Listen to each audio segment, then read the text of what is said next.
Morbid Existence. Daniel LaPlante was born into a chaotic world. His home was a labyrinth of junk and old cars, a reflection of the turbulent life he endured. His early years were marked by alleged abuse at the hands of his father and a troubled adolescence under the care of an abusive psychiatrist. Yet it was his peculiar tendencies that set him apart from the quiet townsfolk. A loner by nature, LaPlante often roamed the woods behind his house, distant and detached. He had become a neighborhood thief by the tender age of 15, breaking into homes and absconding with valuables. But it was not mere burglary that fueled his darkness. The mind games began with a disconcerting and malevolent transformation. LaPlante, with a relentless obsession, focused his sinister desires on 15-year-old Tina Bowen.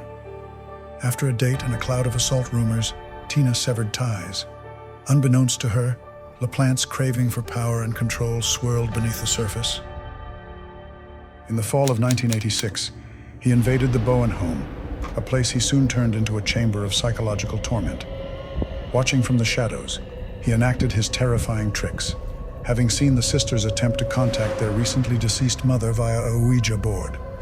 Items moved, TV channels changed, milk vanished into thin air, and alcohol bottles were drained without a trace. Disturbing messages etched on walls in mayonnaise and ketchup left an eerie mark. Phrases such as, "Marry me," and "I'm in your room, come and find me," as well as a family photograph ruthlessly skewered with a knife. The Bowens believed their daughters were playing pranks, but it was much worse. On December 8, 1986, after a visit to the toilet, they discovered LaPlante's chilling presence.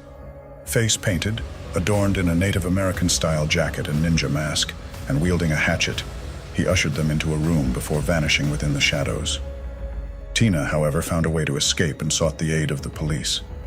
The nightmare was unmasked as Daniel LaPlante emerged from his hideout in the Bowens' home. His incarceration followed, a temporary pause for a twisted mind, but not the end of the terror he would unleash. Released on bail while awaiting trial, LaPlante returned to his old ways, burglarizing homes. His actions grew darker as he pilfered firearms, setting the stage for the impending cataclysm. The Gustafson family, an unsuspecting target, fell prey to his malevolent designs in November 1987. The stage was set for December 1, 1987.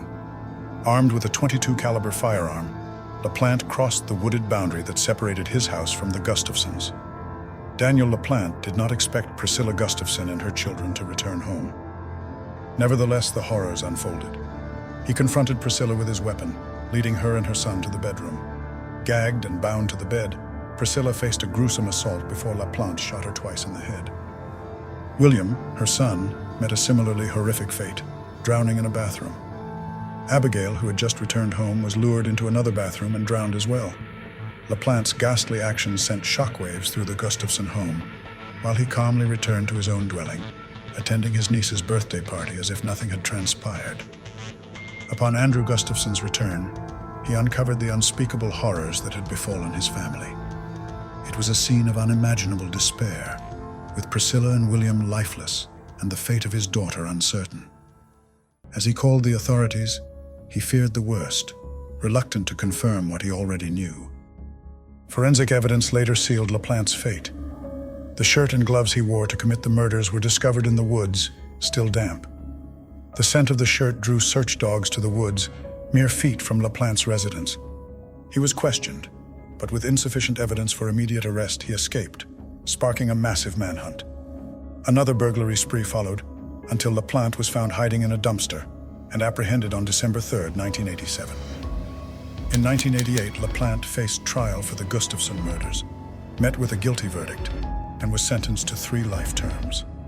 LaPlante sought a reduced sentence in 2017, but his lack of remorse for his unspeakable crimes prevailed.